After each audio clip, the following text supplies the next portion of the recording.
Lechon going whole hog, an episode of series, The Top 10 Foods to Try in the Philippines.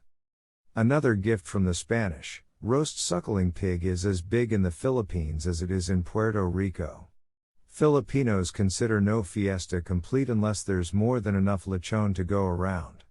Fiestagoers eat the whole thing, but most of them try to get as much of the crunchy, tasty skin as they can. Lechon varies from place to place.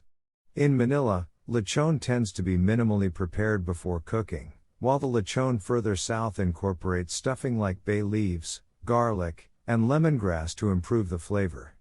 As a result, Manila lechon needs a liver-based lechon sauce to dip in, while lechon from the Visayas and Mindanao islands, south of the capital, is best enjoyed without any sauce at all. Read about fiestas in the Philippines. For another place that does roast suckling pig about as well, read about Warung Ibu Oka in Bali.